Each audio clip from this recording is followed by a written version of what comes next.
Well, Garrett, thank you so much for joining me for this interview for the Association Mormon Letters. My name's Barrett Burgin, and I'm here with Garrett Batty. And a warm congratulations to you on your Smith-Pettit Foundation Award for outstanding contribution to Mormon Letters. It is a huge honor to be talking with you today. Thank you so much, Barrett. I'm thrilled to be able to talk with you, and the honor is mine. Both to be able to share my experience and also to be recognized. It's unexpected. I'm certainly grateful for it, and I hope it's a tribute to all of the people who have contributed to these films and in my career. I've always admired how modest you are, Garrett, because it's not unexpected to me. I've been an admirer of your work for over a decade, and you have just done a lot of great films, and I'm hoping that in this interview we're gonna kind of take a little journey, a retrospective of some of the work. But yeah, just some amazing contributions. Um, I heard once that you said you wanted to make films since you were in fifth grade. Is there a particular movie that inspired you or an experience that kind of made you realize like this was something you should do? Uh, I wish that there were a particular, movie. I think a lot of people my age or a lot of people in film say, "Oh, the first time I saw Star Wars in a theater, whatever, that I knew I was gonna create worlds and things like that." I don't know that that was me. I know that in second grade, I did a report on Thomas Edison because he made the movie camera or something like that. And I was Oh, fascinated okay. by that. And then yeah, in fifth grade, it was more looking at different directors and saying, okay, how are they using this? I frequently share a story about going to see the original Karate Kid, right? The Daniel LaRusso, Mr. Miyagi Karate Kid. And I remember uh, going to that movie with my dad, and the movie had probably been out for a little bit already.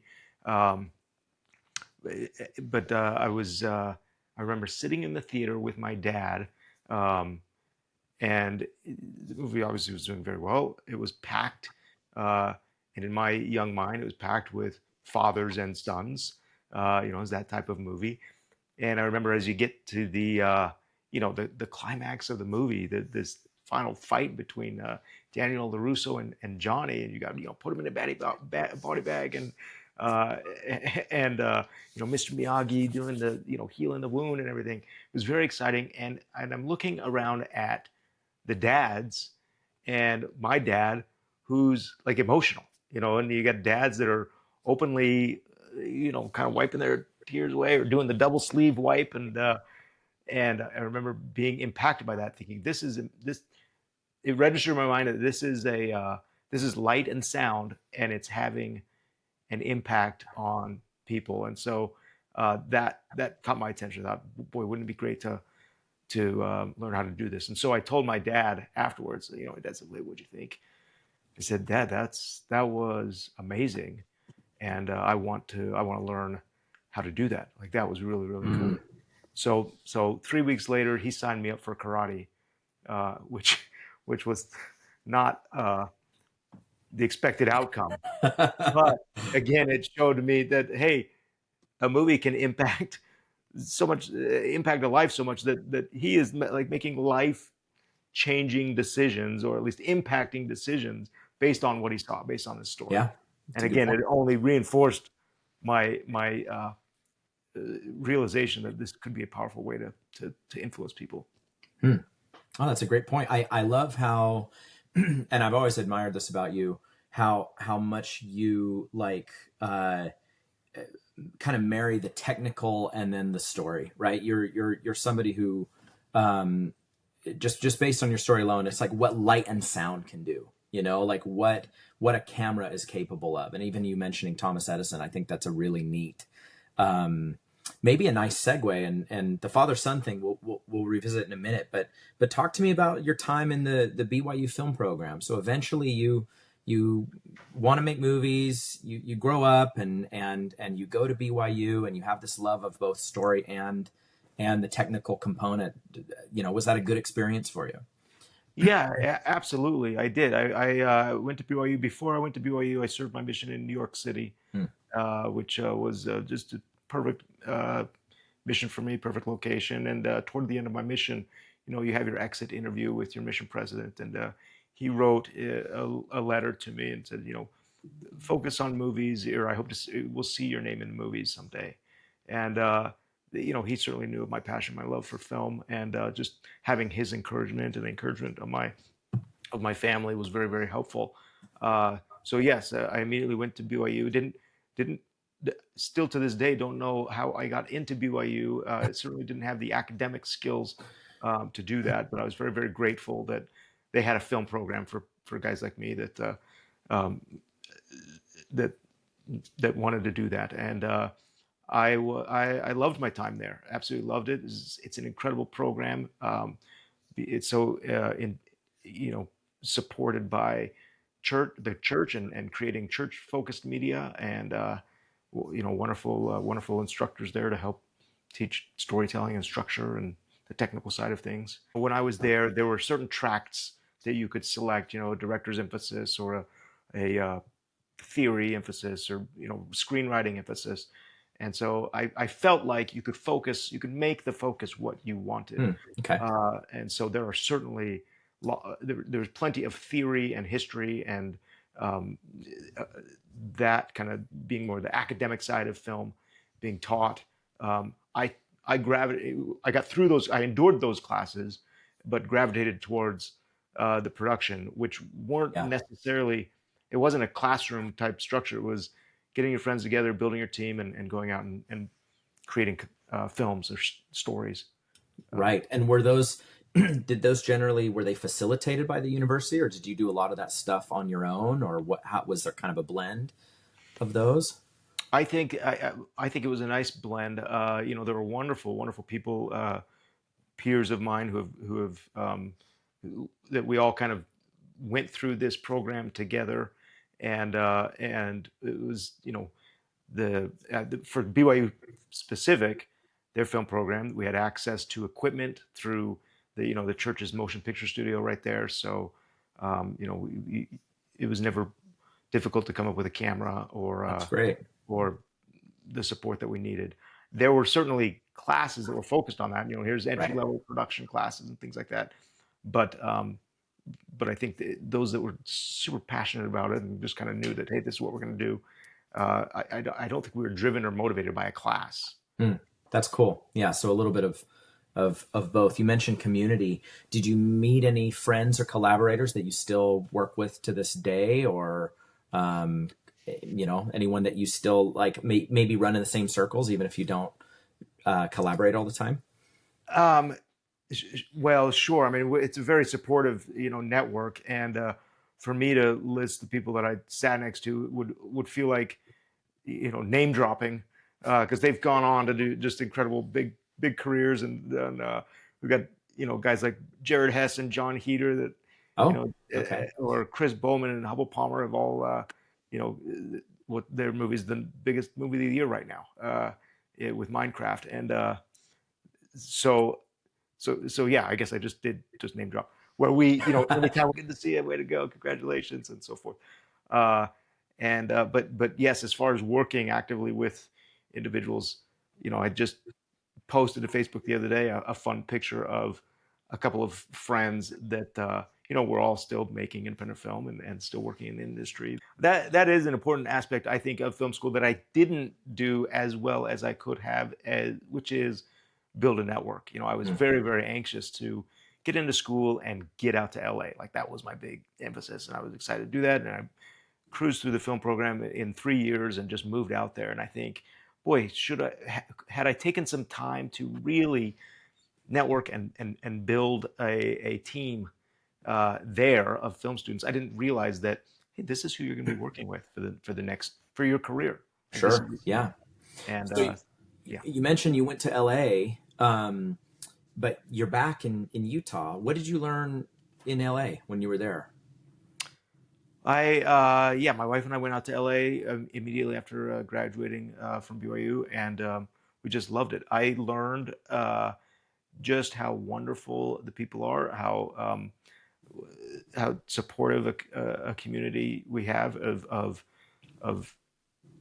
filmmakers. You know, we our ward was probably about 70% film professionals from all aspects of, you know, the creative to the business to the support for film, That's which cool. was so great. And you Yeah. could quote Mary Poppins in Sunday school, and everybody, you know, was able to separate the doctrine from the story, but it was certainly From the supportive. Disney. Yeah, it was Yeah. great. That's awesome. So you were out there for a little while. You ended up coming back to Utah, at least for scout camp. I Yeah, know that you were kind of around this time involved in both scout camp and in making that feature, and then also the Mormon messages and whatnot. What was that? I have some questions about that movie, but what was the segue like in terms of, like, you had this cool kind of, you're living in the heart of things, Los Angeles. It's where movies are being made. You have a great ward. What kind of eventually brought you back out west, or well, east of yeah, LA? East from LA. Yeah. Well, yes, this it was not our plan to move back to Utah. We absolutely loved it. We were in Burbank there for several years, and making some wonderful friends, industry friends, and building a nice, you know, support and for us to be able to have a career out there. And somewhat unexpectedly, my wife said, "Okay, we need to move to Utah," and it was. I mean, she's not from Utah, but she said we need to move to Utah, and I said, well, wait, they don't make movies out there. That's kind of that wasn't the plan. Like, how do what? And she encouraged me to pray about it, Hmm. and and which I tell people I made that mistake of of praying about it, and yeah, and so within 2 months we had purchased the home online, sight unseen in Utah, and sort of Wow. both received that confirmation that we needed to move back, wondering why. We both absolutely loved it out there. We were wondering why. Wow. It wasn't until we moved back that we that she said, "Oh, I know why we're back here." You know, within just a month or two of why we moved back, and she said, "We need to do foster care." And it was again one of these out of the blue things that was not expected. It was not discussed, and I said, "Well, that's a surprise." And she says, "Well, pray about it." And then so within a year of moving back, we had we had 3 children placed with us who we since adopted and have raised in Utah. So the thought, the lesson was certainly, boy, they don't make films in Utah, and how are we going to do this career that I'm so passionate about? Um, and I felt like we left that by, you know, certainly by divine design, but at the time we certainly didn't know that.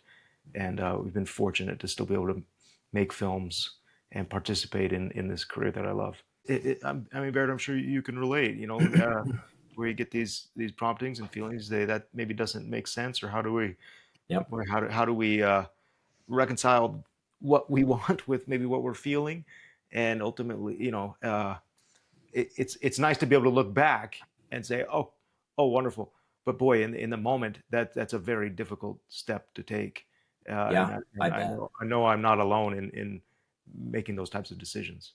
I would imagine that, in some sense, being a Latter-day Saint who follows, promptings of the Spirit, like, does prepare you for directing a little bit. I think it was Guillermo del Toro that talked about that directing really is just improvising with catastrophe, right? It's like getting good at managing things that you don't understand why it's going that way or whatnot, and making good of it, and following that inspiration. And I'm curious if you have found a correlation between those things, or if maybe not even a correlation in terms of they're similar, but rather just following spiritual impressions in your work as you're making your work or as you're shaping your work. Yeah, I mean, I think definitely I love that quote, and where my mantra, or what kind of guides me as far as that correlation between directing or following the spirit, and how that is for me. I feel like as a director, it's my role to come with the original idea, come with the big idea, and then be flexible. Yeah.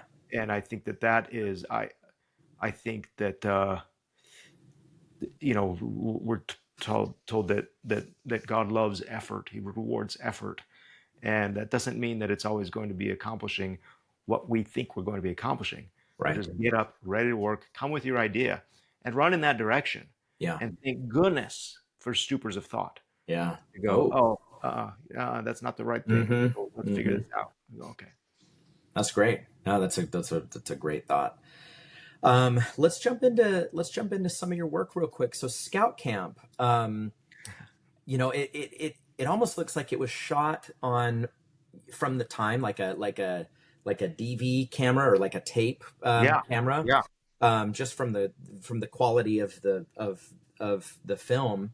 I'm curious. I have a few. I'm going to kind of give you some rapid fire questions here for a minute. You can pick what appeals to you, because we could talk all day about each. Or at least I could, as a yeah. filmmaker, like about each of your films. But um, what was the process of developing this?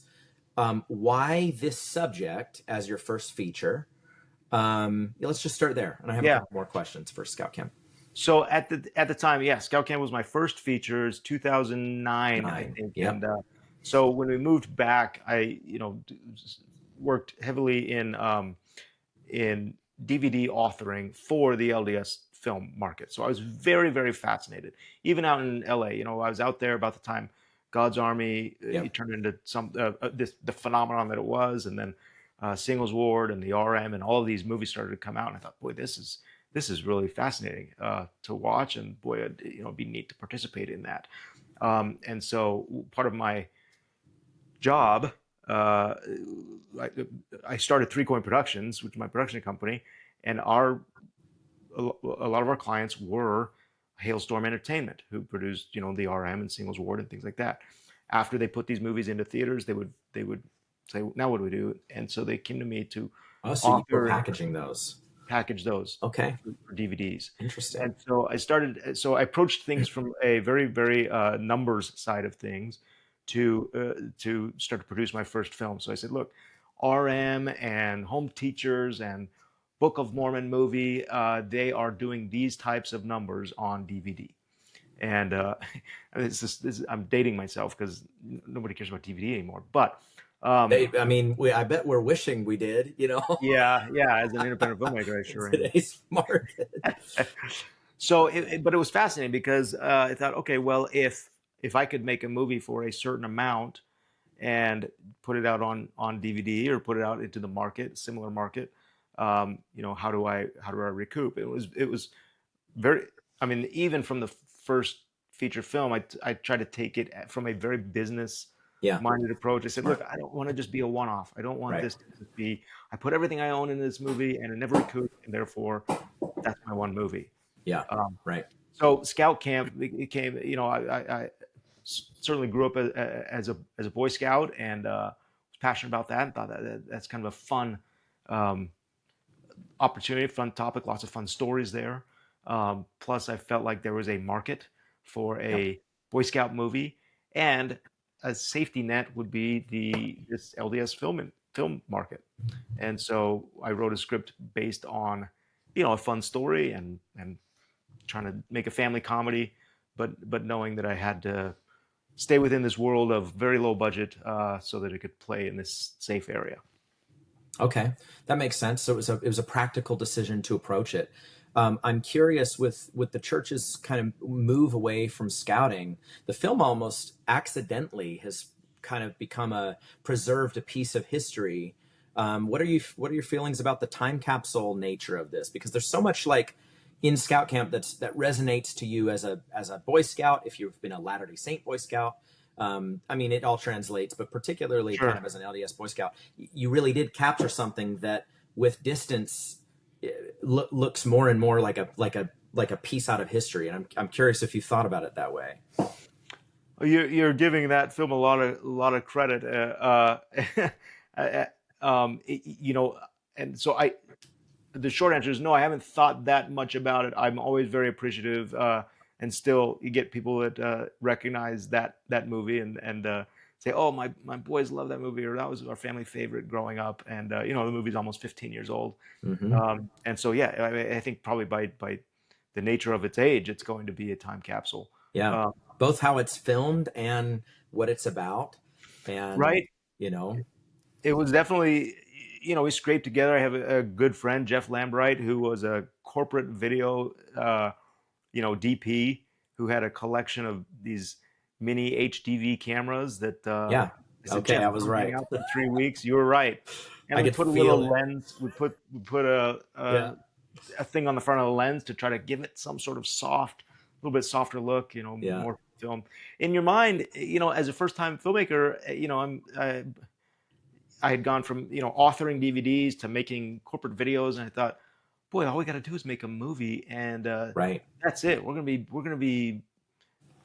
got it made in the shade, right? And you just don't realize that no, it doesn't work that way, right? Right. You make the movie, and then you try to get it out there, and everything is a battle. So I was very grateful that it was such a fun experience.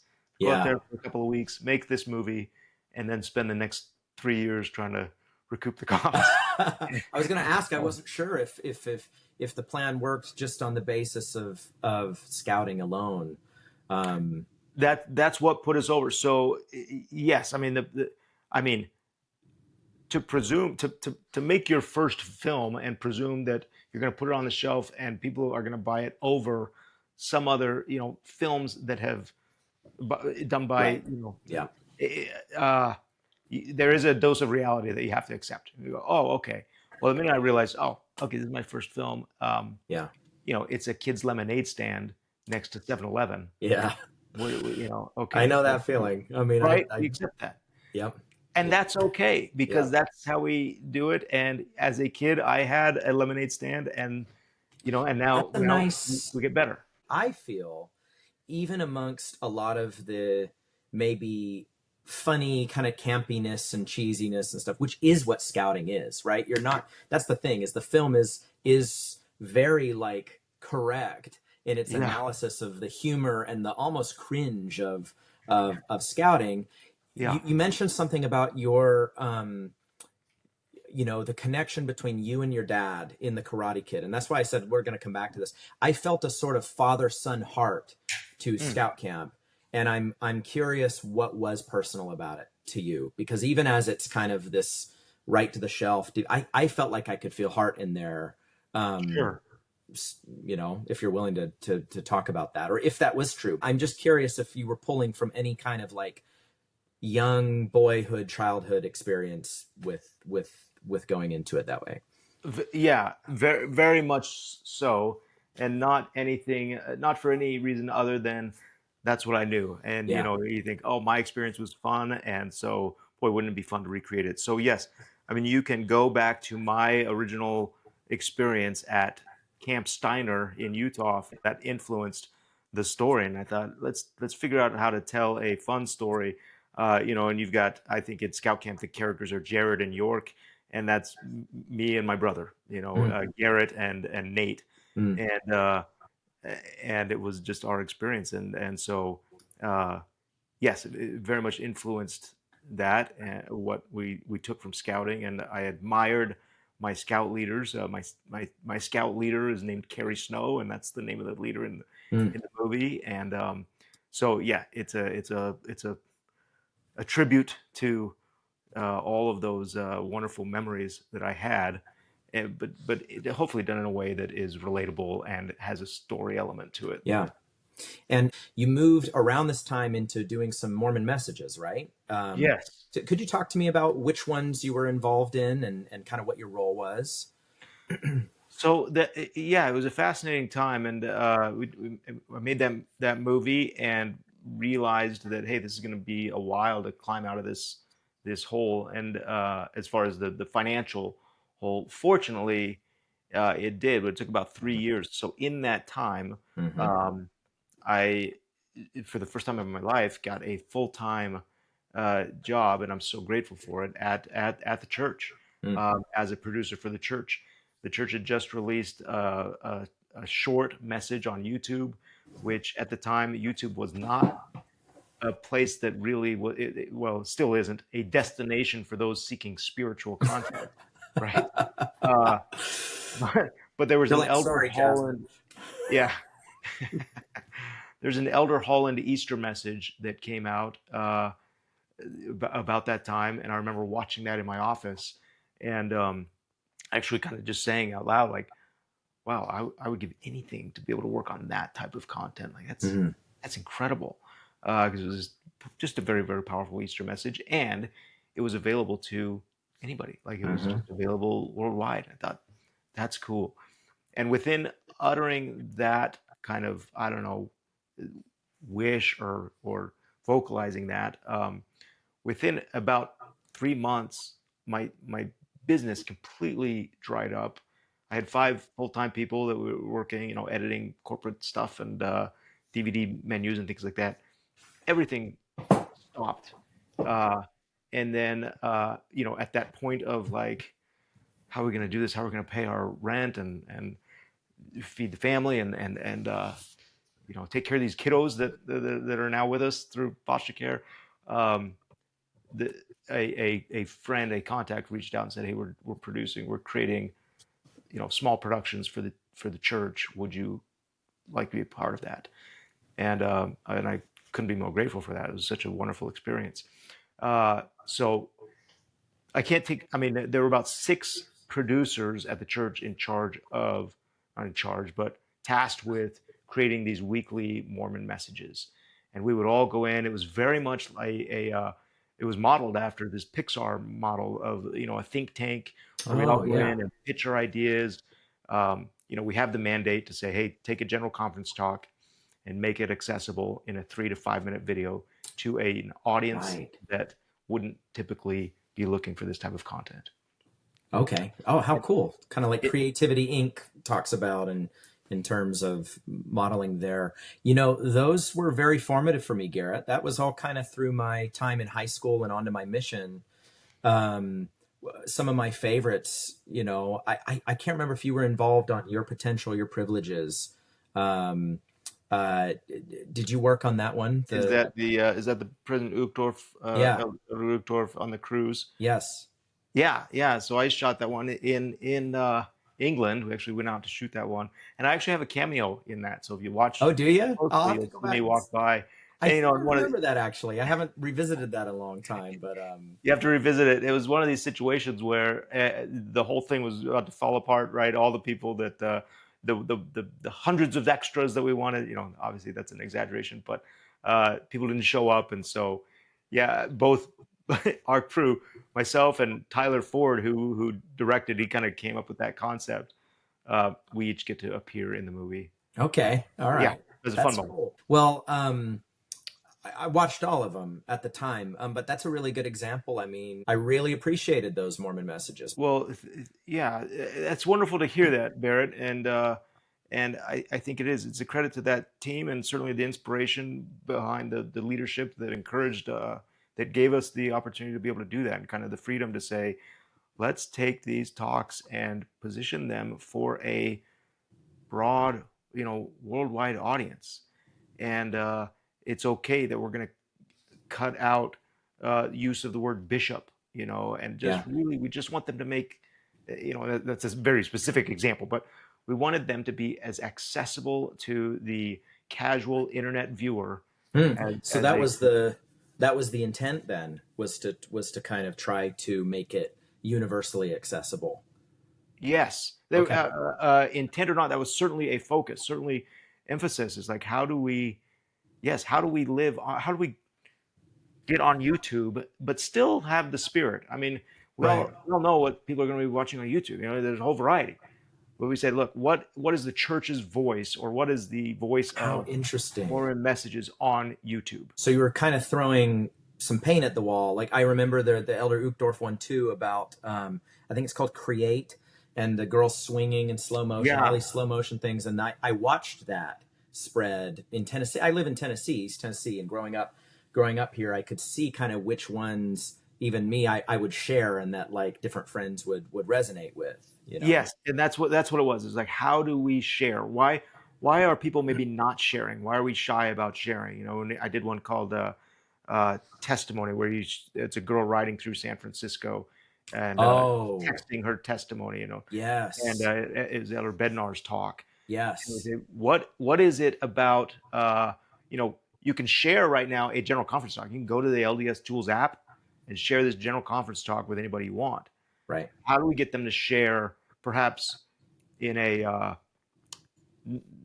non-confrontational way, or a little bit more of a passive share and and how do we perhaps let people look into our messaging without being bombarded by our vernacular? Well, you mentioned like you shot one, you did another, and maybe it's the Pixar standard that you set, but there's maybe more than like our commercial work, a reticence to kind of claim authorship or claim credit for like who did what. Is that something that you feel is sort of an inherited kind of a sanctity, like, in terms of like, well, the Lord deserves the credit, or is it something because it was such a group effort, it's hard to say who it really belongs to? I'm just curious. It's an interesting observation. I mean, there were definitely Mormon messages that we stewarded into that I stewarded into existence. Like, here's a talk I like. This is what I'm going to pitch. I'm going to go meet with, Elder Christofferson and propose this idea, take his notes, and go back and write a script based on that. So that certainly existed, and there were, um, you know, directors. Each of the directors had the opportunity to do that several times with talks that resonated with them. At the same time, we're in this Pixar, type Right. setting where we say every week, I'd go, okay, team, here's one that really resonates with me. I want to do this. Share your testimony, text your testimony. I want to call it textimony. And they'd say, oh, hey, fun, really cool concept. Bad idea. Don't use that as the name.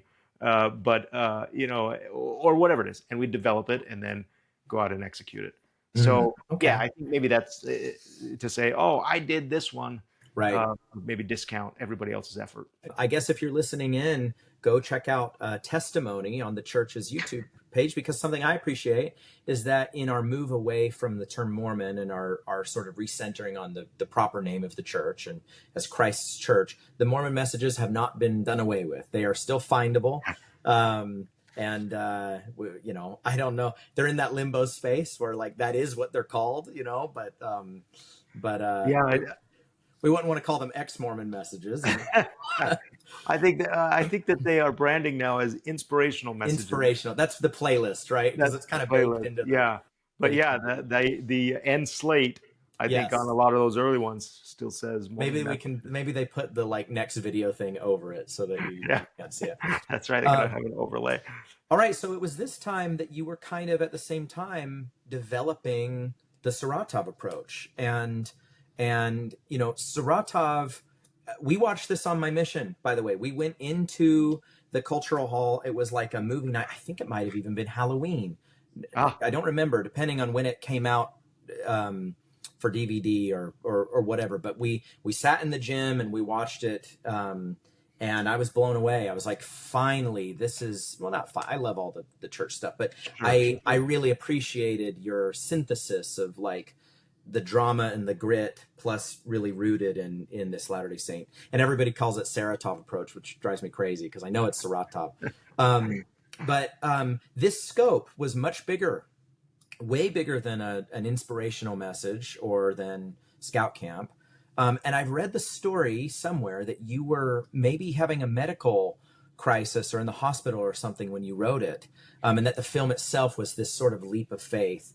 I would love to hear some of that story, and maybe what your feelings are about how this film shifted your career trajectory. Yeah, great. Yes, and it is somewhat of a smooth transition, I think. So at the time doing Mormon Messages, I loved working full time for the church, but I became that guy that in every meeting, our team of six producers, or our larger production meetings, what else can we do? What other projects can we make? And I was always saying, hey, what about feature films? Remembering back to, hey, there's the power in feature films. If we're on YouTube making a voice, Yeah, why are we in movie theaters making a voice? People are right. paying to go see these movies.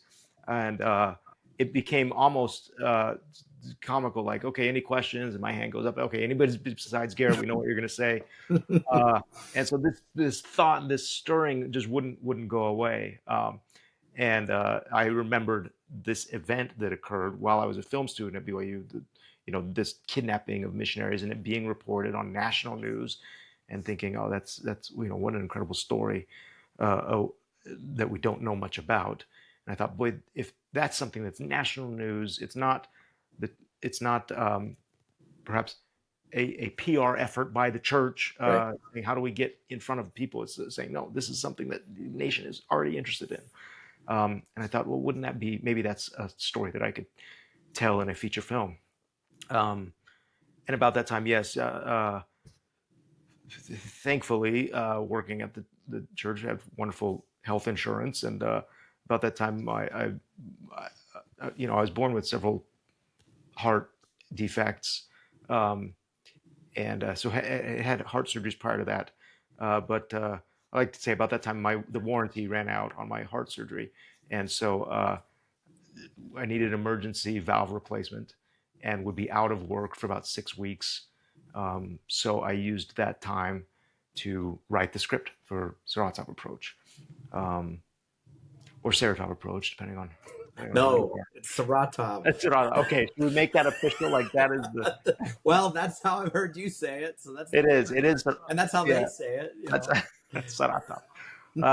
So yes, we wrote the script, Saratov Approach. Then spent a year raising money for it. Still working full time for the church. Very grateful for that. And about the time we finally raised the money for it, and it was a new thing. So it was very difficult to raise money for. It was not a typical Latter-day Saint film. And I think that people weren't sure what to expect from it. This is always the case. I mean, I think if I may, Saratov Approach is not dissimilar to Richard Dutcher's stuff in the sense that it's like, what is this? And then once it proves, there's always kind of a reticence. And then once it proves it, it sets a new bar, in terms of like, oh, okay, we see what you were going for. Maybe that's presumptuous of me, but I feel like I've observed that to be the case. And it definitely was different. And because it was different, it was effective in those different ways, in my opinion. But continue. Yeah, no, I think you've summed it up well, and to even be associated with Richard Dutcher's work would be, that's an honor. His early missionary movies were just incredible and influential, and certainly had an influence on what I wanted to do with Saratov Approach. But yes, I mean, and nobody knew what to expect. So you get in a pitch meeting saying, "Here's, I would like to make a movie about missionaries that were kidnapped," and that's usually a very short meeting. And they go, "No, thank you. We are active members." Which is exactly why it did so well. Anyway, yeah. Sure, yeah. Or the other, so you start to pitch to people that perhaps would like that type of thing. And they say, good. Oh yeah, there was more than one time that the response was, oh, that would be very funny. Yeah, that'd be funny. And they go, okay, trying to make it comedic. I'm not doing well here with this pitch. So ultimately the budget kept getting lower and lower and lower and lower to, so that we could finally make this movie, and things were cut out of the script. You write this perfect script and you think, this is it, it's perfect, nobody touch it. And then after enough no's, you go, okay, well, maybe it's not perfect. Let's tweak it and push it. And so ultimately we raised enough money to make the movie. And while working for the church, I took, interesting. I took 2 months off. Yeah. I think I took 2 months off of work. Wow. And just went into production. And then the minute we landed, the day after landing from Ukraine, where we shot, I went back to work and edited the movie on the train ride to and from the church office building. On the front runner. On the front runner, yeah. Wow.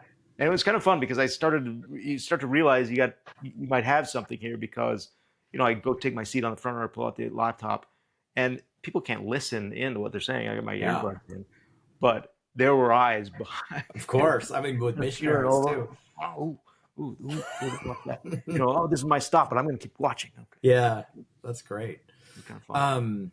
Okay, well, there's something kind of romantic about the scrappiness to the thing. You made the movie because you had to, and it definitely proved itself. I mean, the commercial and the critical success. Was it Larry King who had something really kind of, I can't remember exactly what he said, but he praised the film. Yeah, Um, yeah, we were very grateful, to get written up in Variety, and yeah, and Variety. Yeah, the industry noticed it. Larry King came to our Los Angeles premiere and kind of thankfully took over the Q&A session there and got some press and attention, and it really did just snowball into something that was way beyond uh, the safety net that we made it for. right. Was that pretty? I imagine that had to be kind of gratifying after your experience on Scout Camp, which you thought was going to maybe do better commercially than it did. Here you have this little thing that you made, very focused, very like it was risky. It probably felt a lot more risky than Scout Camp, and it blew up. Um, Yeah, it was, and it still is to this day. I'm very, very grateful that people responded so well to it. And again, it is a testament to everybody who was involved in that. And to get a guy like McLean Nelson and Corbin Allred, who were the actors in it, and to have them be showcased, showcase their talents. And they're excellent. our cinematographer, this was his first film that he'd ever shot. There's a Really? great story Wow. about him not having a reel, not having a demo reel. And as a director, you want to say, hey, this is going to be something that we haven't ever seen before. The whole thing's going to be shot handheld. Yeah. And with him submitting ideas and saying, no, I'm sorry, that's not it. That's not what we want. And even to the point where before hiring our cinematographer, Jeremy Prusso, he sent me some tapes and reels and ideas, and I kind of let him down. I said, I'm sorry, I have to go with somebody else. I can't. This isn't this isn't something we're gonna do. And he, to his credit, he said, look, let me understand what you want. What is your vision for this movie? And he was very patient with me. As a director, that you should be doing that. That's the first thing you should be doing. Saying, don't guess. Like, let me show you what Right. my big idea is, and Yeah. then I'll be flexible. So we sent him scenes, and he went out that weekend and shot scenes in the style that I sent him. Yeah, kind of a cinematic realism with the handheld, which by the way was a great choice, both narratively and probably in some sense just logistically, to kind of do it cinema verite style. Felt realer. In fact, we made that choice on The Next Door for that very purpose, because you can run around and you don't have to apologize to the audience if it's like kind of shaky, because that's the feel. And I'm curious if logistics played into your choice at all, or if it was a purely aesthetic decision. Both. Definitely both. We said, look, we've got 14 days to shoot this movie. 14 days. We Wow. can't be slowed by the apparatus. Yes. And so, yes, we got 2 cameras handheld the entire time, and if we see a shot, we're gonna snipe it. You just steal it. Well, there's so many beautiful shots in the movie, and like when they're up on the roof and everything, I feel like it gave you the flexibility. And correct me if I'm wrong, I don't remember. It's been a while since I've read about this, but didn't you guys kind of do some like hopping over the fence stuff, like with this movie, and like let's just snag this here? Well, we did. I mean, everything was through the front door. So, but we did shoot in Ukraine with a fixer. Okay. And There you so, go. under the direction of the fixer, who was probably maybe less qualified than he initially led us to believe, which maybe you needed, but which is what we needed. It worked for the benefit of the film. So yes, we'd say, okay, we're going to go shoot the missionaries now in the public square. What has been lined up, and he says, okay, here's the public square. Go ahead. You're good. I grant you permission. Roll. Here we go. But it was good, and so it made for a wonderful, wonderful experience. For those listening along not familiar with our industry, a fixer is basically like a boots on the ground producer who lives there, that you'll kind of hire locally. You come in if you're doing something international, and what we're learning from Garrett's story here is that you want a fixer who kind of won't fix too much, and just let you come in and do it. No, that's Yeah. great. Really, really incredible. A lot's been said about Saratov, so we'll jump ahead. So, how did Saratov open doors for Freetown? One, and two, what was the impetus for doing another missionary film? They're very different, but in a lot of ways, there's some crossover. So, I'd love to know the relationship between the two movies. Yeah, it definitely Saratov, and the success of Saratov definitely opened doors, and that movie, those that backed it financially had recouped before the movie expanded into nationwide theaters, and so they were very, Yeah. very happy with it. And for me, I felt like, okay, we've proven the model. This is it. Yeah. At the time, you don't realize if is this lightning in a bottle? Is this duplicatable? I don't know. Right. And so yes, I immediately was drawn to, let's find another story. I like these missionary stories. I'm very, very passionate about missionary work, um, and so I combed through the kind of the church history archive, went down to the church history library, and was certainly felt intrigued by this experience that became Freetown. So it was a little bit easier to raise the money for it and get the support we needed, and I was able to reach out to a wonderful screenwriter to help craft this story, Melissa Leilani Larson, Yeah. who's just a genius writer. And she and I were in school together, and so it was great to be able to work with her again.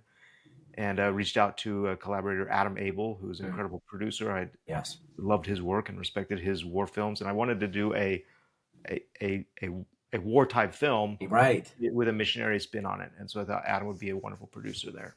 And it is a bigger scope. I mean, than Saratov, which is so contained. There's a lot more characters, and there's a lot more conflict going on in the in the milieu, right, in the setting of the film.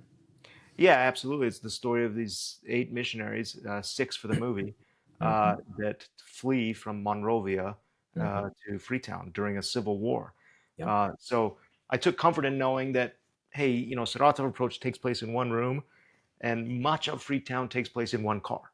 So Yes. Yeah. we can do that, and I can tell the human story there, and then the backdrop is this civil war that's happening, that I would have to figure out how to create. That would push me as a filmmaker to learn how to maybe tell a little bit bigger scale story.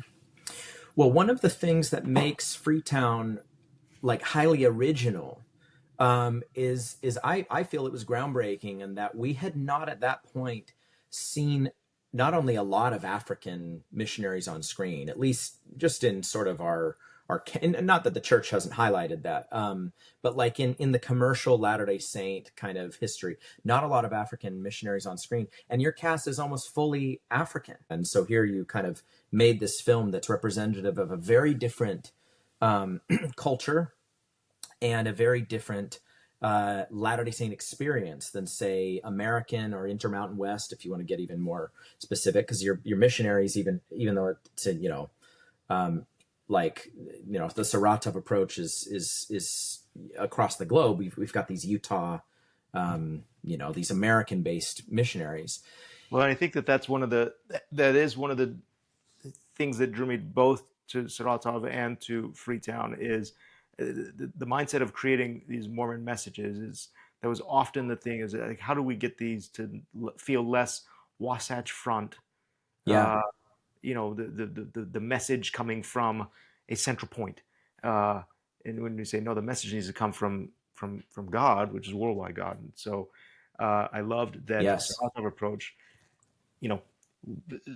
Whether you agree with them or not, the missionaries are from Idaho and Arizona. Okay, so they're not from Utah. At least they're not from Utah. West. Yeah. Which nothing wrong with that, No. Yeah. But there's that mindset of, is this a Utah movie, about Utah guys that are having Utah problems? Well, And I guess this is my question for you, because Idaho and Arizona are still, there's a Western element kind of to it. sure, I agree with you. I really love this about Freetown, and I love what you learned from your experience with the Mormon messages in this direction. But I think Saratov approach did access a certain kind of, we jump back, and that's where the dread and the tension is based. Is it's in this sort of American context where the yeah, audience, sort of like a mirror with the film, is able to maybe empathize. And I do wonder if Freetown ran into some challenges in this way, yes. and like what your feelings are on that. I think there's room for growth there.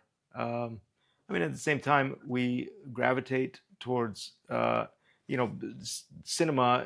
I've had lots of time to kind of theorize about that. I was very grateful for the reception of Freetown critically, It did do and well it did very critically. well. It was recognized and awarded recognition for Melissa Leilani Larson's work as the screenwriter and um, for the film in general. And I was very, very grateful for that.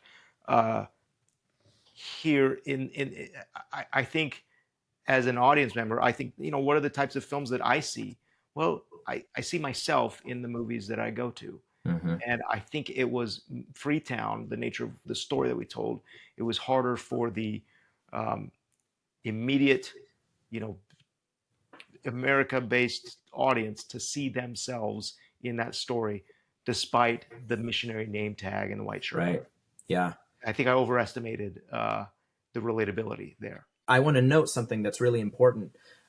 Even though the film did not seem like it did quite as well as the Saratov approach, at least in the United States, you were nominated for several film awards in Ghana. And like, I'm curious, I feel like that's probably a really important geographical piece, for African Latter-day Saints. Yeah. And I'm curious about your feelings on geography and storytelling. Is it more difficult to translate the story of a specific culture? It's a good question, and I approached Freetown very cautiously with that in mind. What right do I have with my experience to tell a story that to tell this type of story? Um, so as I researched that and talked with several members of the church, both who were closer to this experience and certainly had different approaches to things, I was encouraged by their response and saying, not only do you have the right to tell this type of story, but you should tell this story because it will garner and foster a greater understanding, Hmm. which is what we want, Yeah. right? And you say, okay, well, you know, I don't know if that answered your question or not, or if Oh, that I was think it does. Yeah. Garnering greater understanding takes more work. And so in some sense, I wonder, I guess also I'm curious if that might apply to Mormon cinema, in terms of like, we continually run into this problem ourselves. think I think the biggest compliment of Freetown is that it was recognized in Hmm. Ghana, and we didn't.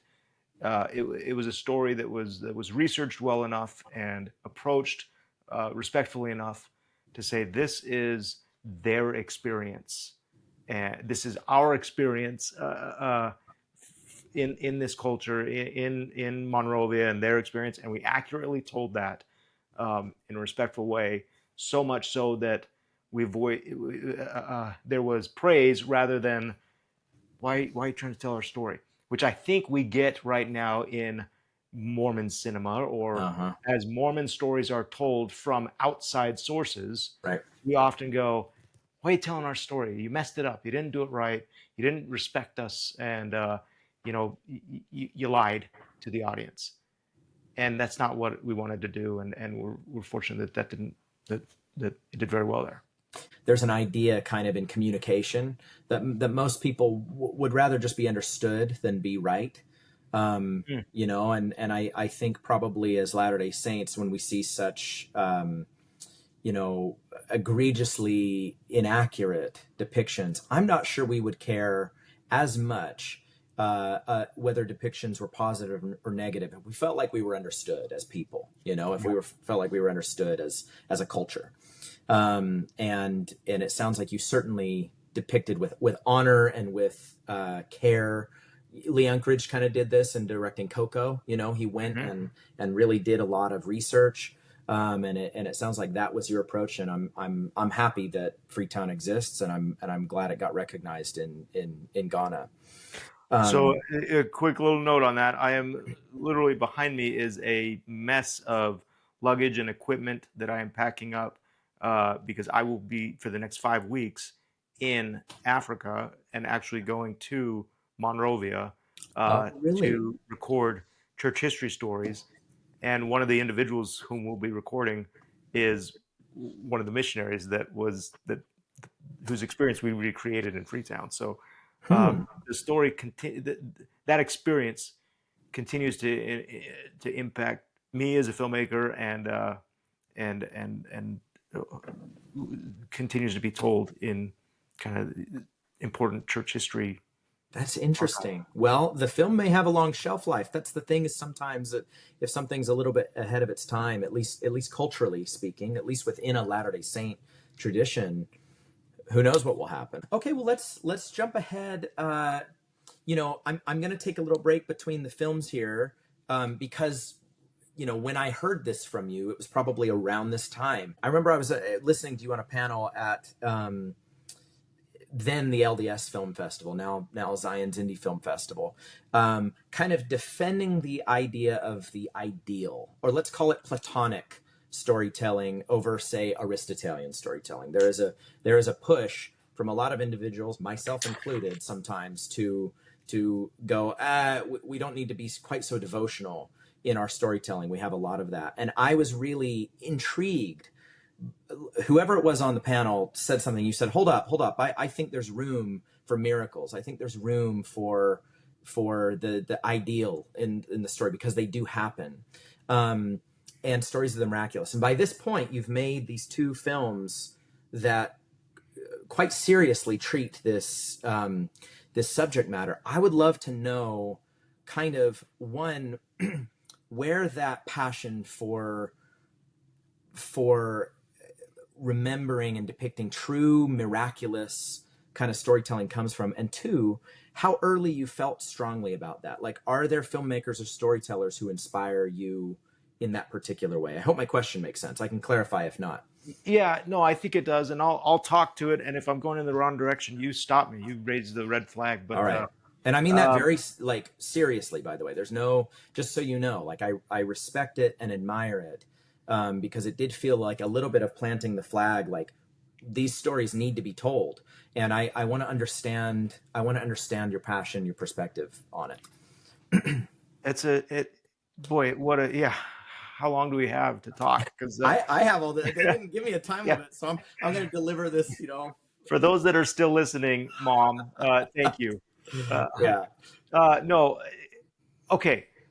First of all, I love the research that you have done on letters and filmmaking, and you've I wish I were more expressive or had the vocabulary that you have to figure out how to do this. But you've codified, you categorized different types of Larry St. films, and it's so in depth. And boy, those that are listening, please get into Barrett's Thank research you.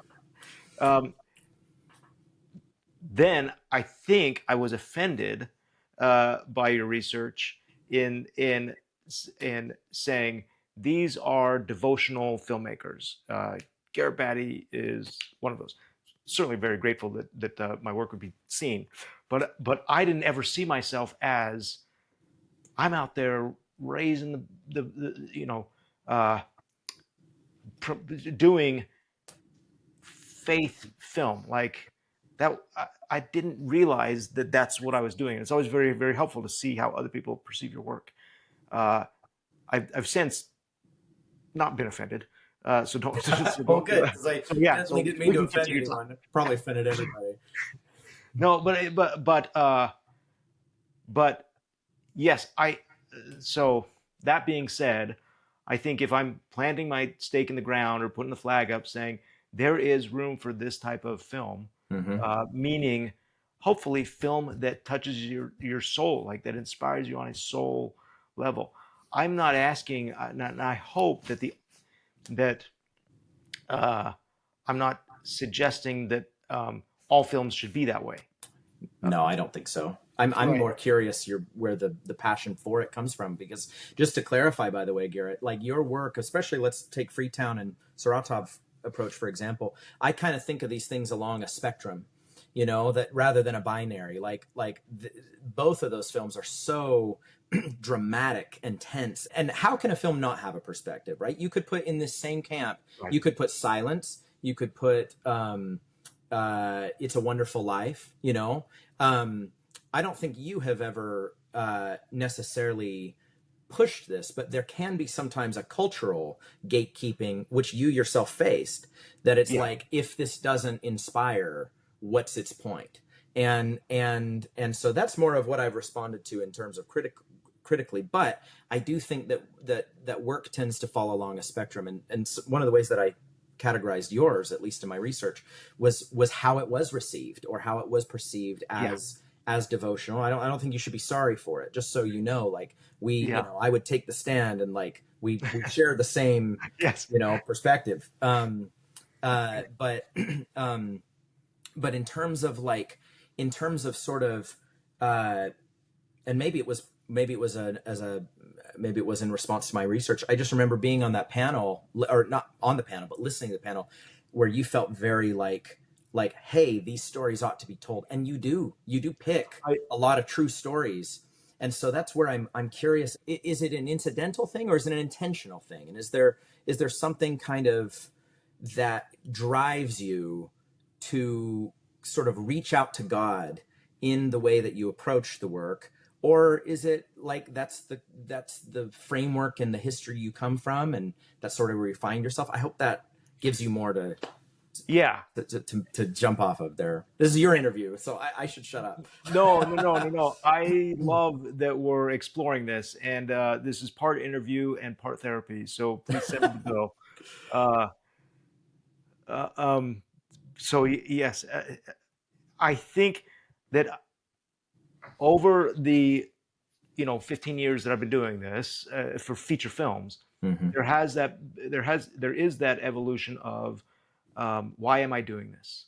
Like what it is hard to make a movie. Movies don't just Yes, come it together. is. Like I often joke, why can't I just give up and just go be a brain surgeon? Uh, right? Because it's so hard.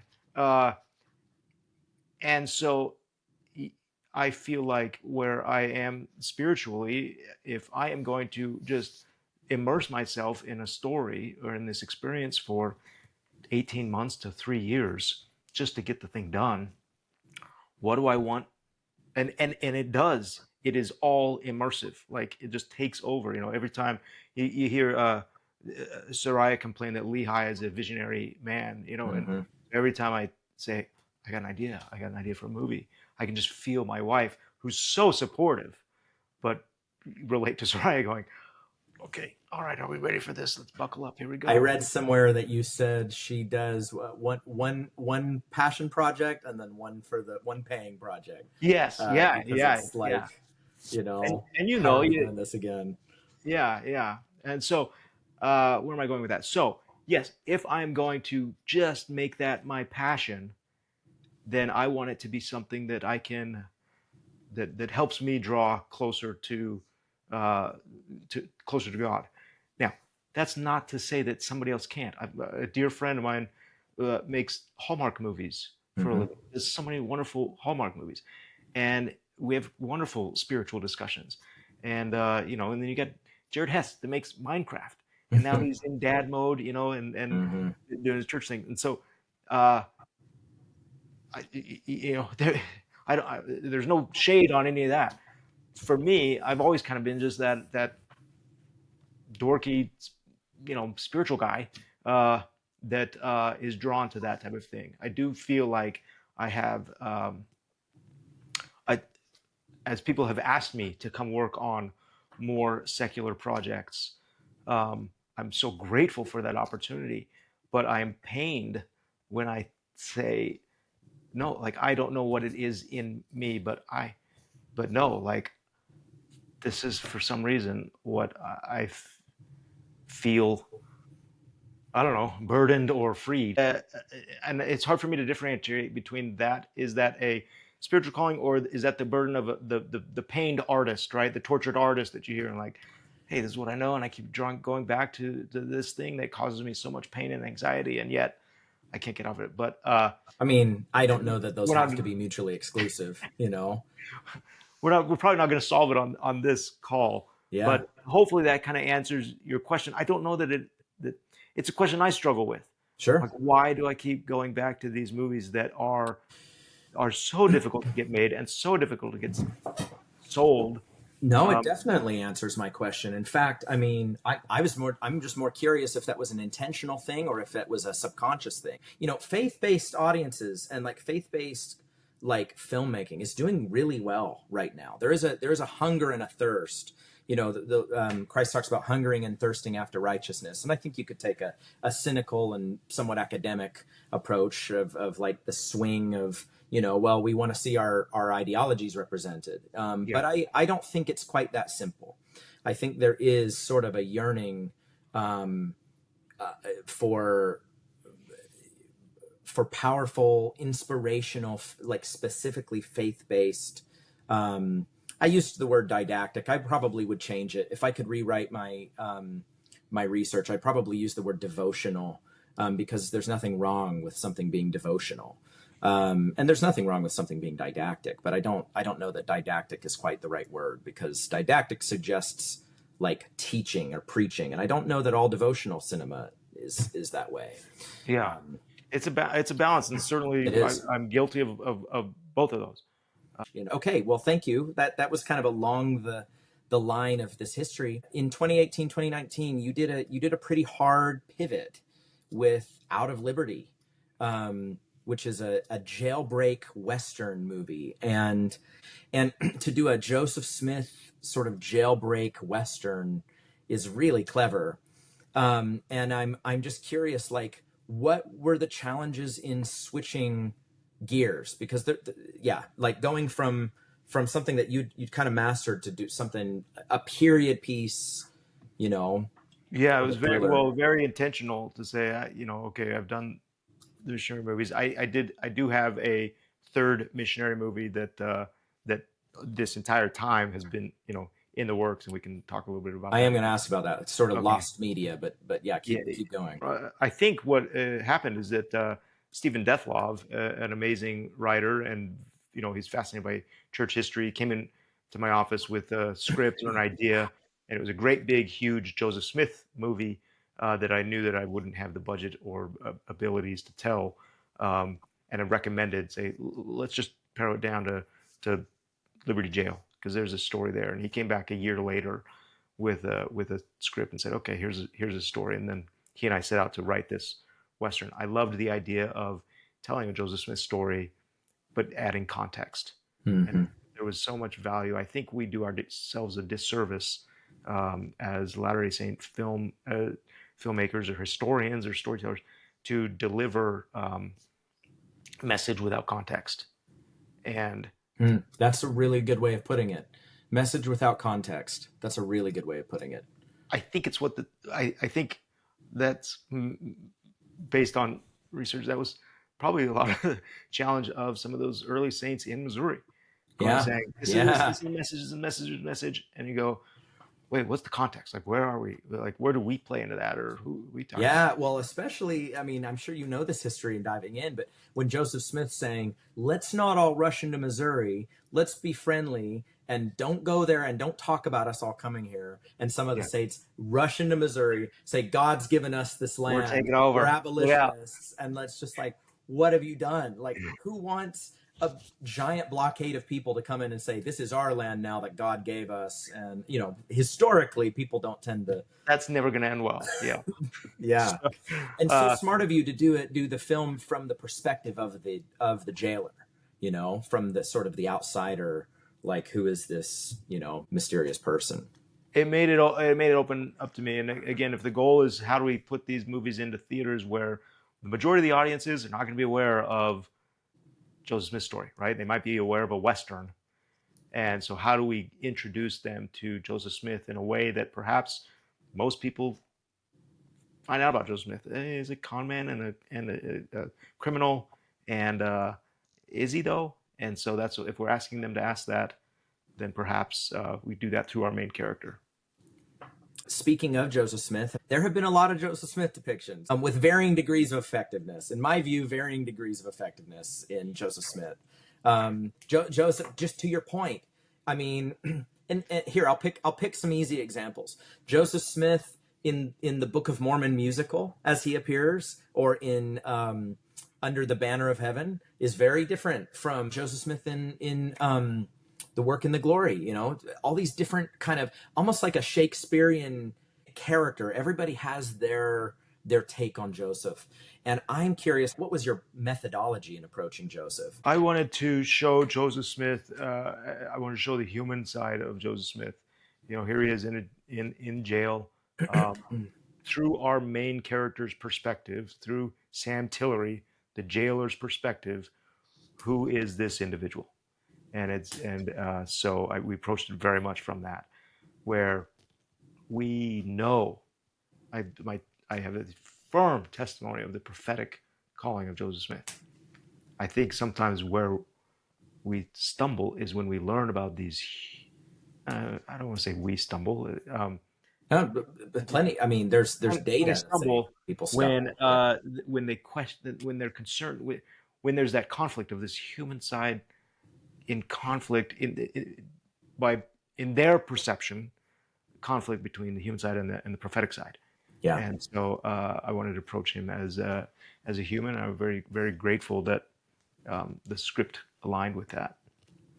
And what were some choices that you made to bring out that humanity of Joseph? I think I think there were a few. I mean, as simple as let's show him in a beard, right? Yeah. Let's show him in a beard. Let's show him shivering. Let's show him painful. Let's show him perhaps be firm with the jailer or with people. Let's accurately portray the attempted escapes from Liberty Jail. And is it okay that a prophet is doing that? Now, I try to be very, very delicate. I never put words in his mouth that we didn't have record of. Oh, that's interesting. That would indicate intent, right? Or action. Let us take action by breaking out is never Joseph's idea, right? We don't know. We don't know. So I don't who know. can say? So I want to be very, very careful not to ever speak for a prophet. But we certainly did fill in the day-to-day dialogue and tried to research or understand, again, the context of what may have been led to the revelations or led to the actions taken. That's a really interesting approach. Do you feel there's a responsibility of an artist to kind of be delicate in representing like a holy figure, like a prophet or the savior? Well, I think that with a prophet or any true person, you know, with the guys the Saratov is based on, Saratov approach is based on. Okay, what is their intent? Fortunately, they're alive, and I can talk to them and say, "What were you thinking in this? Yeah. What maybe motivated you to sit back down?" Prior to attacking somebody. With Joseph or anybody, Hiram or anybody, we don't have that luxury of talking to them. I certainly don't want to stand face to face at the judgment bar and Smith says, "Why'd you make me like? I never would have done that or said that or thought that." Whether it's Joseph or Porter, right? Yeah. I'm not going to try to paint Porter in a way that he's going to be mad at me for. Yeah, and that gets done so often. I mean, that is done so often, and so I think that's a really commendable approach to like, what can we for sure deduce? I thought it was a really smart idea to cast Brandon, to cast a non-member, because there can be a danger to sort of when anybody, this isn't a Latter-day Saint specific thing, but when anyone is approaching a venerated figure that they themselves venerate, I feel like that would stand in the way of the performance. And I'm curious if that was an intentional thing on your part, or if Brandon just outshone everybody. Very well. Great, good reminder. Yes, Brandon is incredibly talented. And I was so thrilled that he would take on this role. It was intentional to say, I am approaching this from a secular audience point of view. Like, we're putting this movie into theaters. And people that are buying a ticket are not buying it because they want to see Joseph the prophet be Joseph the prophet. For whether that is the want or not, I don't know. But my goal was to say, if this is going to play in Missouri, as it's going to play in Nevada and California, as well as it'll play in Utah, we've got to tell this from the point of view of an American history. And so let's cast an actor that approaches this from a human side and is able to just separate the prophetic side to the human side. Mm-hmm. Tell us what we don't know. Like, show us what we don't know. Right. Is what we want to do as a storyteller. That's what keeps it engaging and interesting. We know he's a prophet. It's great. What don't we know? Oh, I Yeah. didn't know he was in jail. Brandon, when he read the script, was upset. He says, "Why isn't this story taught in American history? Like, this is an American history story. This is an American. This man like started a church and a movement, and it just like flooded. Wait, what?" He Yeah. was just so fascinated by that element, and I think it informed his performance really well. Interesting. That's very interesting. Thank you for sharing. Okay, real quick, I want to pause and like touch on just some smaller things along the way. I know that you did a documentary called the Journey Home.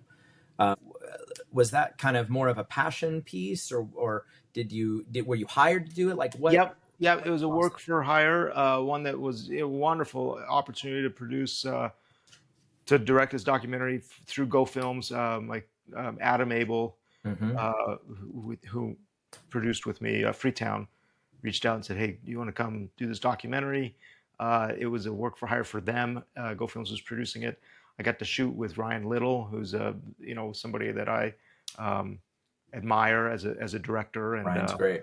so for him to come DP this documentary, and we traveled across the country interviewing veterans. It did become a very personal project. My father, who's a Vietnam veteran, became a central point in this documentary, and so that evolved as the project evolved. But it led to just this incredible experience of taking my father back to Washington, D.C. and standing at the Vietnam War Memorial there and documenting this healing process. Thank you for sharing that. Have you done other documentary work, or has that kind of been the main documentary that you've done? I've done other documentary through more earlier on, kind of the corporate side of thing, telling, documentary style stories of corporate video stuff. But that would be the one that would be like, yeah, that's the most personal for sure. Yeah. And then you've been involved with the Book of Mormon videos. You did a video in 2023, Nephi and Lehi testify of Jesus Christ. How did that go about? In that season of doing the Book of Mormon, those narrative chapters of the Book of Mormon, they said, who haven't we given a chance to, and let's reach out to those guys. So that's cool. Yeah, myself and Ryan Little and that's great. Adam Andreg, we were all able to direct different chapters of the Book of Mormon. I got Helaman 5, which is about missionaries being in jail. So yeah, it all kind of comes together. It all came back. That's fantastic. Any little stories from that experience? Each time I get to work for the church, it's always so eye-opening and inspirational. And that team that has produced these Book of Mormon vignettes, these stories, had such a they've been doing it for so long that it felt almost like an episodic director. You get hired to do an episode of TV, right? And you get to board this bus that's already full of people and has the entire thing, and it has its destination, and they let you steer for a leg of the trip, and then you get off, and everybody else stays on the bus. And I was so grateful for that. And it was fascinating too to recognize the purpose of those videos. And the church, and I say the church, but please understand that the people who were overseeing that project our directive was, it is not our goal nor our place to make a dramatization of the Book of Mormon as a church, as the Mm-hmm. church. So if you're here to make a drama, a dramatic episode, or heighten the tension, or fill in dialogue, that is not the initiative here. Instead, there are people throughout the world who will not ever be able to read the Book of Mormon, and this is their scripture. Oh, And how interesting. I've our never heard it role, put that way. our role is to create a depiction of what is said on the page. And as a director, my mindset totally shifted from, how come these aren't very dramatic or entertaining, or couldn't we do Sure. this, to like, oh, if it's on the page and I've got to be able to read this, and if the gospel, if the scriptures are being taken to everybody in their own language, well, what is that visual language? And how do we not get in the way of directly kind of translating that into visual language? If that is the intent, because I've never heard it put that way, because I did know that they're not meant to be dramatizations. They're not meant to be iterative, if you will, right? They're strict interpretations. What do you think is the value of doing it through video or film over just like a reading of the Book of Mormon? Like an audible, Yeah, sorry, yeah, like an audible recording. What do you think is the value of the video? Well, first of all, I think that audio does exist Mm-hmm. through the different languages and different recordings. I think visual is much the way that we communicate information, especially with specific age ranges and generations. Where if it's not a clip video, then I'm skipping past it. Right, I'm not going to listen to an audiobook. Right. That's a I great think it's thought. another language, just like Spanish or English or Portuguese or French or video. We only have three projects to touch on left. We're wrapping up here, and hang in there, listener. This has gone a little bit long. This is almost a general conference session. Yeah, so. I'm loving it. I am too. It's so good. Let's talk really quick, if you don't mind, because it's along the way and it's kind of before these two projects. I was there in 2016 when you called on me to read the action for Act of God, which I love that script. It is very much a Garrett Batty story. It's not dissimilar from Saratov Approach and from Freetown and from Faith of Angels in a certain way, which we're going to kind of talk about. I consider this a piece of lost media because several of the actors still cite, like on their CVs or on like a Netflix page, that filmed this with Garrett Batty. And I kind of just want to let you touch on this story and why it's important to you, and if you think we'll ever see this piece of lost media released. Yeah, I'm very hopeful that we will. Yeah, Act of God it's the narrative retelling of 10 sister missionaries that are trapped in a flooding home in the Philippines, and it's this sister missionary heroic, incredible take on really just the incredible determination of sister missionaries. And we wrote the script and filmed it during COVID, and the movie is now in the possession of the studio that funded it, and I'm very grateful for the experience, and I'm very, very hopeful that it will see the light of day, because it's a powerful story, and I think that those sister missionaries deserve to have their stories told. Sister missionaries in general. Well, I knew one of the sisters actually in the script, because she's from either Magna or West Valley, where I was serving at the time when she came home. Oh, is that right? Yeah, Sister Lurcher.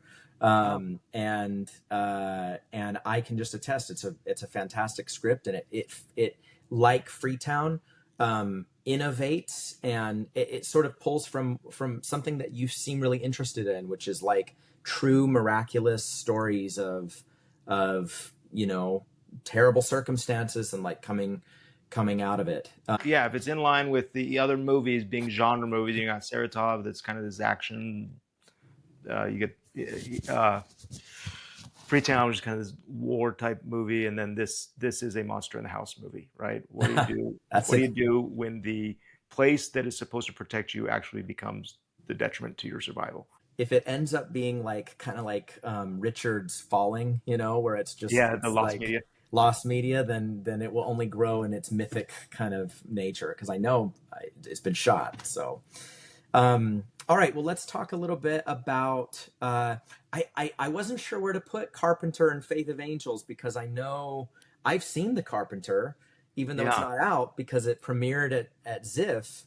And yeah, then, of course, Faith of Angels, it premiered as if before you were focusing on Faith of Angels, which is what you've kind of been wrapping up and now moving into The Carpenter. So I'll yeah. let you kind of pick which one you want to discuss first. Yeah, well, let's go with the Carpenter first, which Okay. is probably appropriate since we shot that first. That's what I Um, thought. Yeah. so Carpenter is this story. It definitely is different from anything I've done as far as the true story element.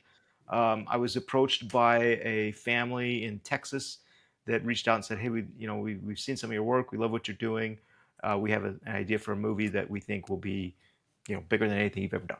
And said, "Oh, great! I would take that call any day." And then they pitched an idea of a fighter, an MMA style fighter that is actually the apprentice to a mysterious carpenter in Nazareth Mm-hmm. prior to Jesus leaving on his ministry.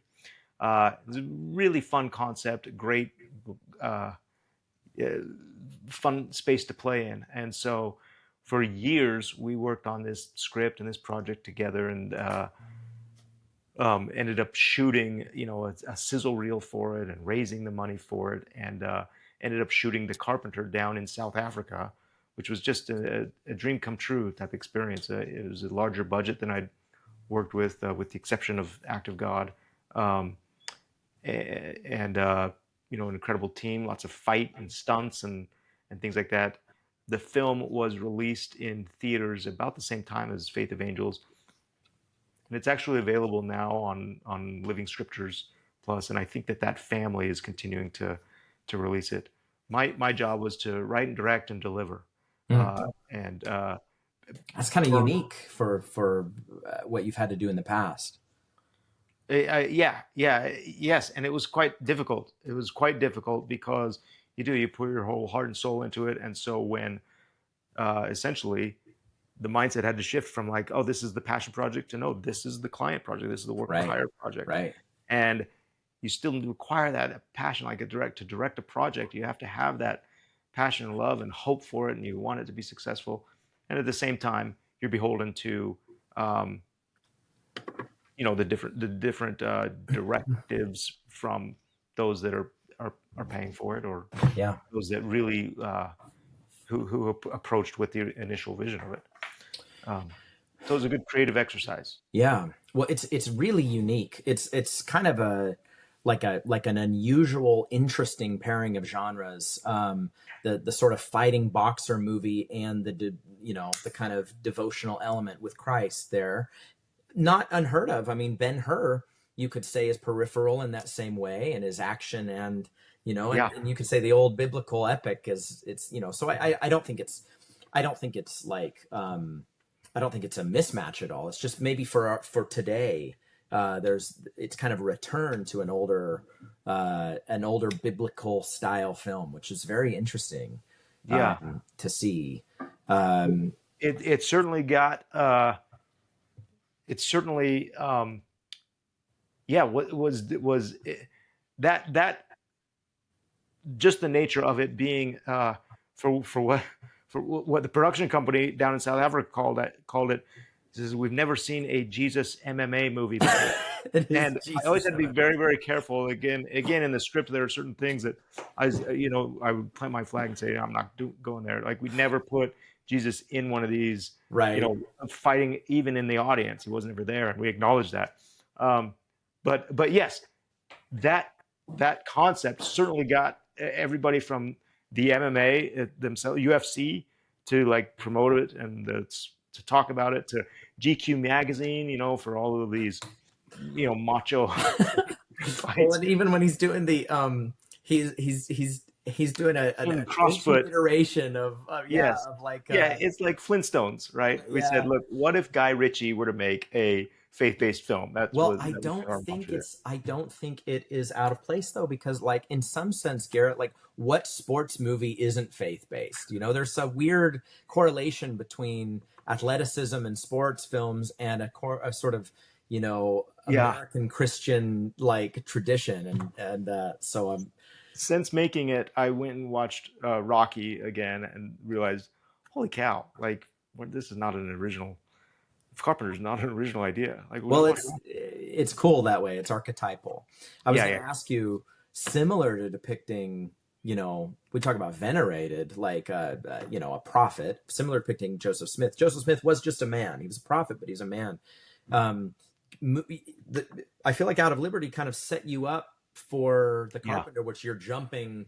Okay, now we're depicting deity. You know, Yes. did you approach it similarly, because Christ was both God and man, and like did you approach it with that same mindset of like, let's show the kind of the it's called the carpenter, you know, let's show the Right. sort of Right. the man of Christ, or did you approach him differently than you did Joseph Smith, um, Well, with more care? I'm just curious what your process was there.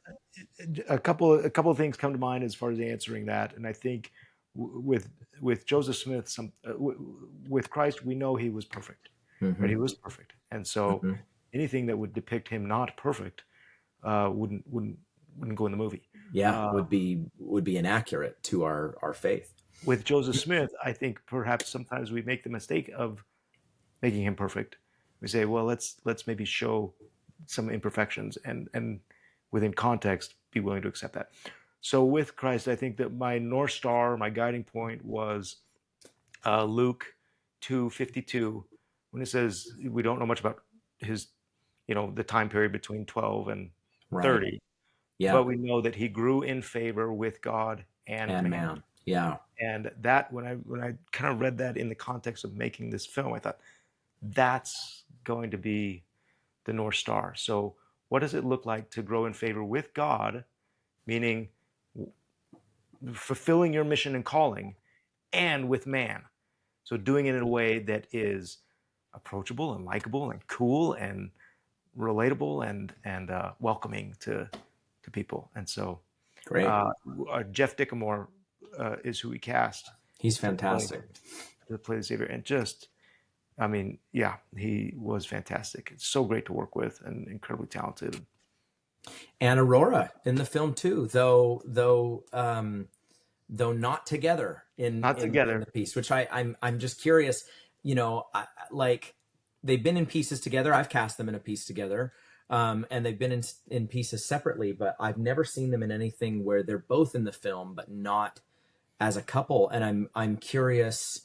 I'm curious if it felt any different than usually working with an ensemble of actors, or if it was exactly the same. Like, what was that process like? They are so professional. Jeff Dickamore and Aurora Florence, who are Mm-hmm. married in real life, uh, are so professional. And so, Aurora is just incredibly talented. So either one could have auditioned and been cast in the roles that they were cast in, and to be able to get them both was, a credit to their talent, and also very, logistically very convenient because Yeah. we shot in South Africa, so Mm-hmm. it was a matter of flying their entire family down, and they got to kind of hang out in Cape Town with us for 5 weeks. Um, That's very and cool. so, yeah, they did wonderfully. Very cool. Well, let's kind of wrap this up with The Faith of Angels, which is your most recent film. From what I understand, doing extremely well. I mean, just kind of a hit. Um, and if you want to kind of give us a little bit of an introduction to The Faith of Angels and where it came Sure. from for you, and Yeah, this is a story, a true story. Again, that's kind of the theme of today, I guess. Uh, true story about a young boy that is lost in an abandoned mine, and this community effort led by a stranger who receives these promptings or guidance to try to find him, try to rescue him.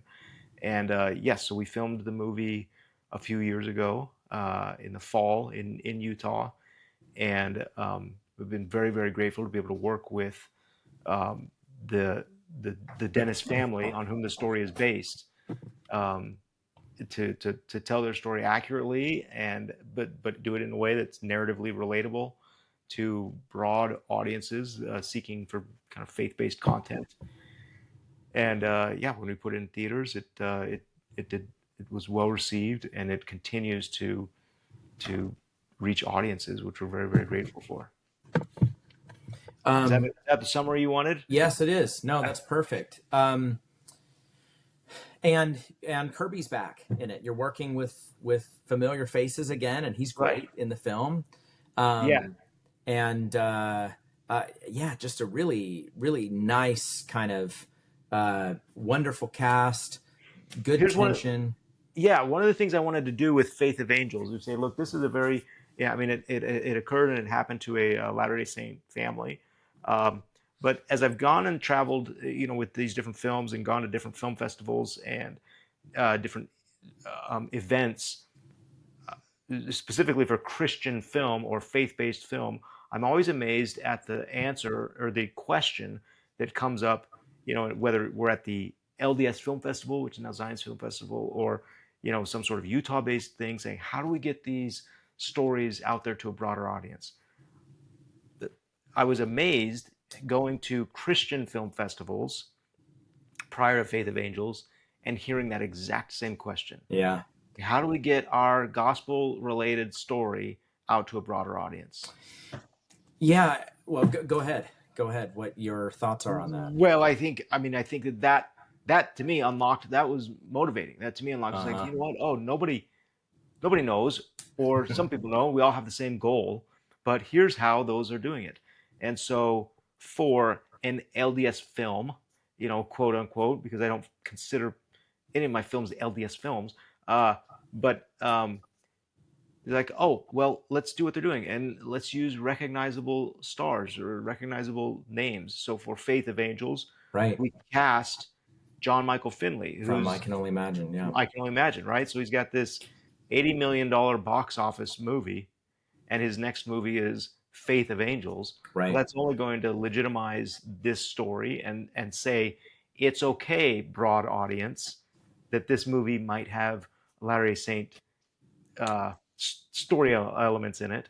It's okay because here's a recognizable star that validates that. Do you feel like the Latter-day Saint story elements are overt enough to be considered Latter-day Saint story elements? I hope that makes sense. It does make sense, and I'm always hesitant to answer that because I think I expose my own blind spots, and I think we do that as whatever context of story we're telling, we're going to have blind spots. And so when I say, no, are you kidding? There's nothing LDS in here, and then I go on YouTube and they say they play a Mormon hymn, they play "I Am a Child of God." Yeah, well, okay, well that's that's a good point. I mean, we don't.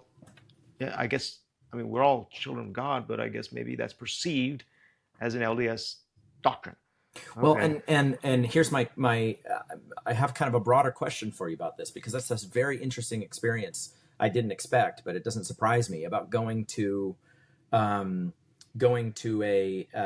more kind of mainline Protestant or evangelical film festival, and they're wanting to get their work outside of their sphere. I think there's a tendency as Latter-day Saints to really want the other Christians to like accept our stuff, and I've been very loud about how I feel about this, so I'm sure but that's neither here nor there. I think for you, I'm curious how you feel about it in terms of like, okay, here's something I noticed about the film. It's a very small thing, but the chapel that they all gather in, right? It looks kind of Protestant. It doesn't look conventionally LDS.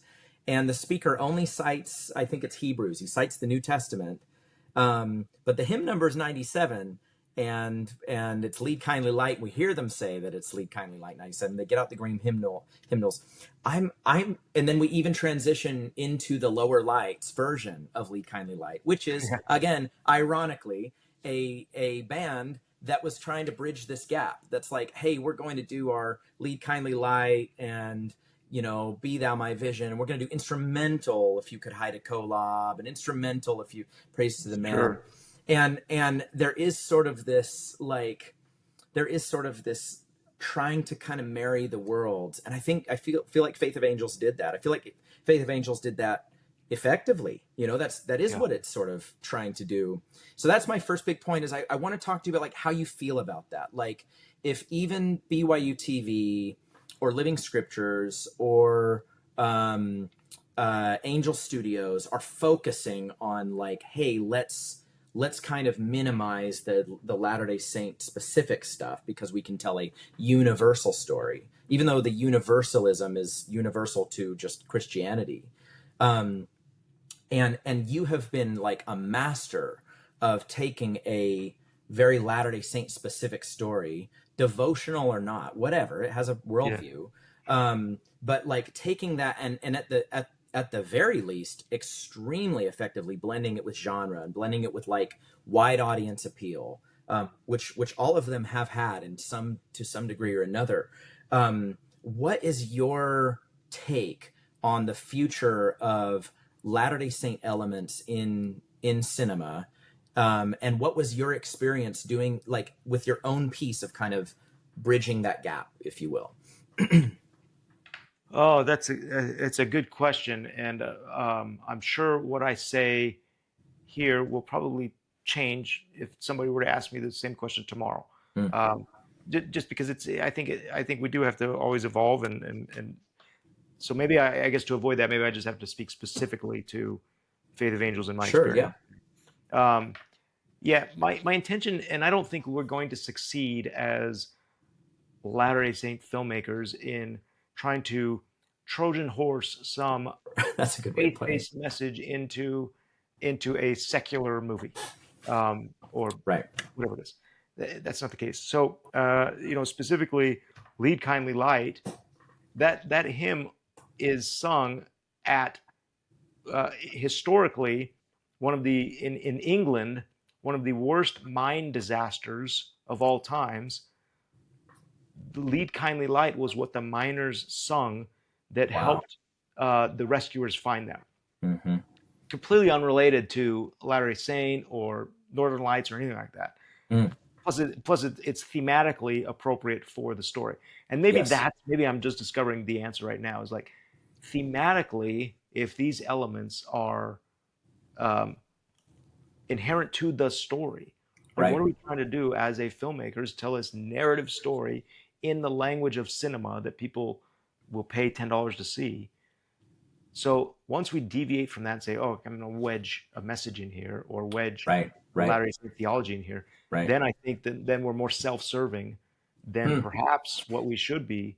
I see. So if I understand you right, sometimes the specificity of the culture can limit the universal like appeal for the miracle or the faith-based element. And by the way, I don't mean to suggest that was intentional. I just found it interesting. It was sort of a cross there, but it's really cool to hear you identify that it's based on this minor, the miners piece of it, like the history there.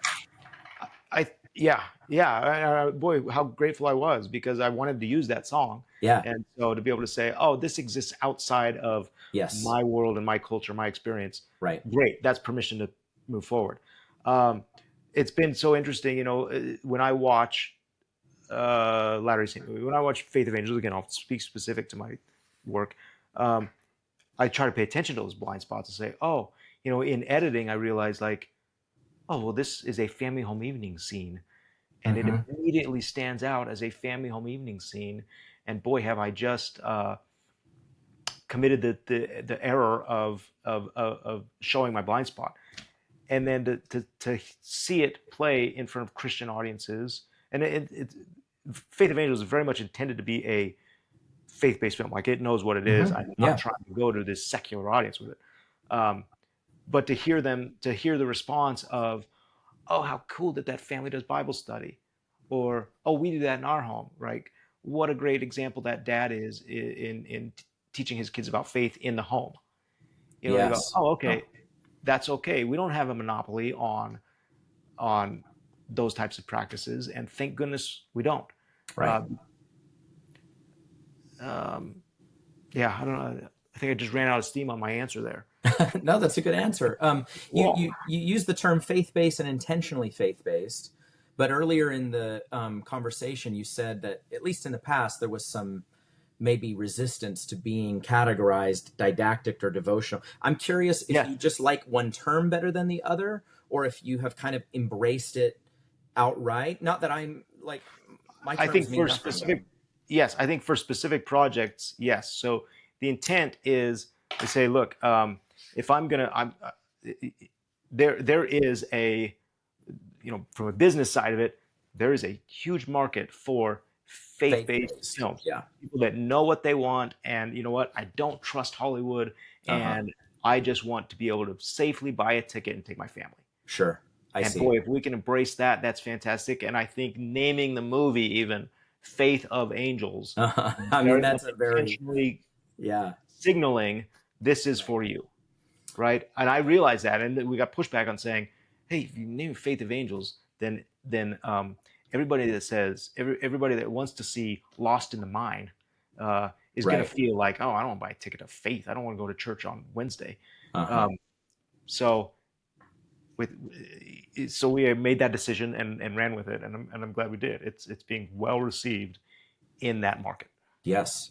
Okay. Versus maybe something like Saratov, where Yes, it's like this is an action kind of, or like, thriller piece that has yes, faith elements, but you wouldn't categorize as faith-based because you even mentioned the genre. Like, I mean, if we're gonna say if it has faith, it's faith-based, then Scorsese's, Silence would be faith-based, but you're not gonna take your sure. family to go see.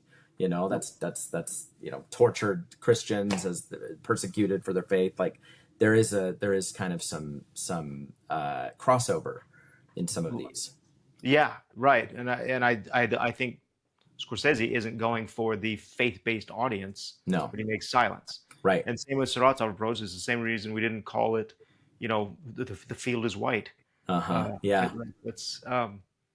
Yeah, let's figure out what our audience is, what our target is, and get rid of anything that distracts from that. Gotcha. That's a great like kind of clarifying answer. Okay, here's sort of my last question, and I've touched on it, and I want to be careful not to suggest that this is a negative thing. Film theorists Andre Poisson and Andrew Saris talk about how, like, particularly auteur or author, type directors, you see a lot of the same things show up in their work. I'm going to compare you to like Steven Spielberg, for example. But Steven Spielberg comes back to divorce over and over again.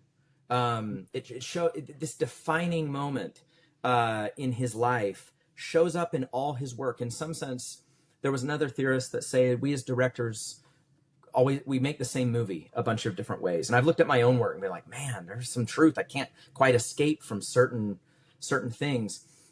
Faith of Angels does follow a sort of pattern of there's a national news story. You even talked about how George Bush said this is evidence of miracles happening, right? It's not dissimilar from Bart Johnson's character, Yeah, in Senator. Yeah, yeah, the senator, kind of talking about what's happening with Saratov. So national news story, people coming together. They all come together, they pray together, and they invoke the miracles of heaven. This has now happened in 4 of your stories, and I'm curious, Garrett, is there an event in your life or a belief that you have, not generally, but yeah. specifically, about people coming together and opening the windows of heaven and calling down the powers of God, and there being miracles, not just that happen, but that are rooted in community, in the community of our faith, particularly.